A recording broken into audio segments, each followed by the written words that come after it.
व्रत करने वाले को नाग पंचमी का लाभ तभी मिलता है जब वह नाग पंचमी की व्रत कथा पढ़ता या सुनता है, इसलिए इस दिन कथा अवश्य सुनें। सावन का महीना भगवान शिव का सबसे प्रिय महीना है।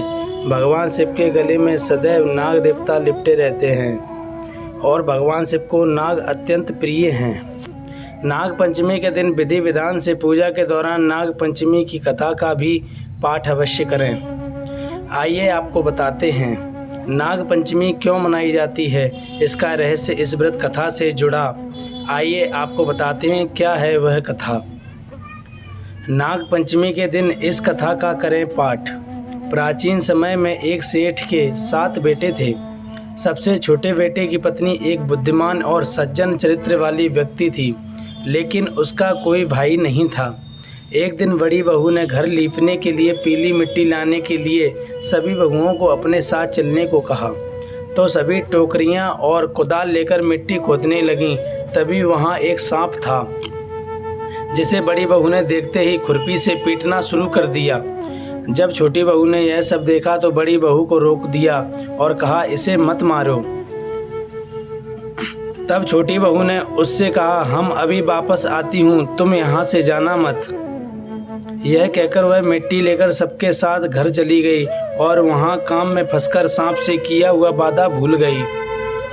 छोटी बहू ने सांप को बनाया भाई। अगले दिन जब उसे वह बात याद आई तो वह सबको साथ लेकर वहाँ पहुँची और सांप को उस स्थान पर बैठा देखकर बोली, नमस्ते सांप भाई।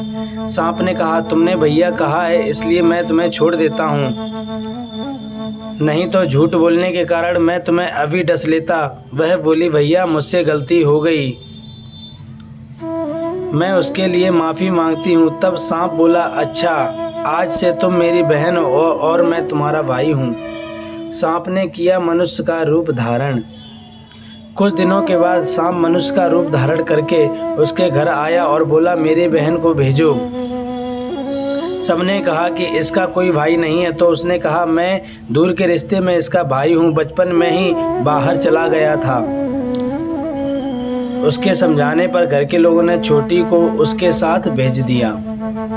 उसने रास्ते में बताया कि वहाँ मैं सांप हूँ, इसलिए डरना मत और जहाँ चलने में कठिनाई हो वहाँ मेरी पूँछ पकड़ लेना।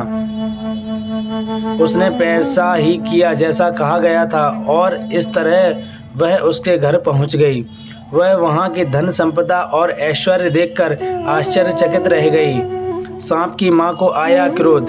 एक दिन सांप की मां ने उससे कहा, मैं किसी काम से बाहर जा रही हूं, तुम अपने भाई को ठंडा दूध दे देना।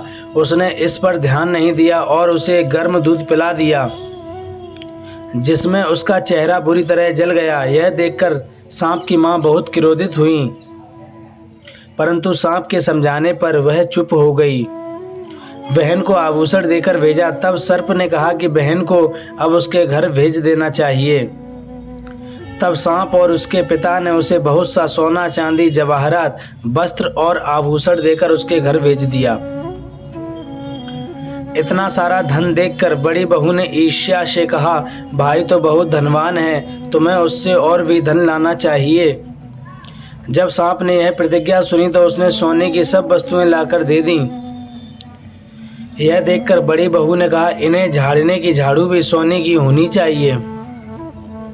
फिर सांप ने झाड़ू को भी सोने लाने वाली के पास रख दिया। सांप ने दिया बहन को हार। सांप ने छोटी बहू को हीरे जवाहरातों का एक अद्भुत हार दिया। उसकी प्रशंसा उस देश की रानी ने भी सुनी और उसने राजा से कहा कि सेठ की छोटी बहू का हार यहाँ आ जाना चाहिए। राजा ने मंत्री को आदेश दिया कि वह उससे हार लेकर शीघ्र आए।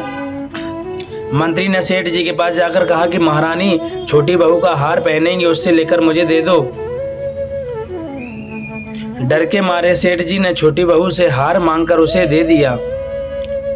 यह बात छोटी बहू को बहुत बुरी लगी। उसने अपने सांप भाई को याद किया और आने पर प्रार्थना की, भाई रानी ने हार छीन लिया है, तुम कुछ ऐसा करो कि जब तक हार उसके गले में रहेगा तब तक वह सांप बन जाएगा और जब वह मुझे लौटा देगी तो हीरे जवाहरात का हो जाएगा। सांप ने ठीक वैसा ही किया। जैसे ही रानी ने हार पहना तो वह सर्प बन गया। यह देखकर रानी रोने लगी। सेठ जी घबराए। यह देखकर राजा ने सेठ के पास छोटी बहू को तुरंत भेजने का संदेश भेजा। सेठ जी घबरा गए कि राजा क्या करेगा। वह खुद अपनी छोटी बहू के साथ नजर आए। राजा ने छोटी बहू से पूछा, तुमने क्या जादू किया है? मैं तुम्हें दंड दूंगा। छोटी बहू बोली, राजन धृष्टता क्षमा करें, यह हार ऐसा है कि मेरे गले में हीरे मोतियों का और दूसरे के गले में सांप बन जाता है। यह सुनकर राजा ने सांप बनकर उसे हार दिया और कहा, अब इसे पहनकर दिखाओ। छोटी बहू ने जैसे ही उसे पहना तो वह हीरो मणियों का हो गया।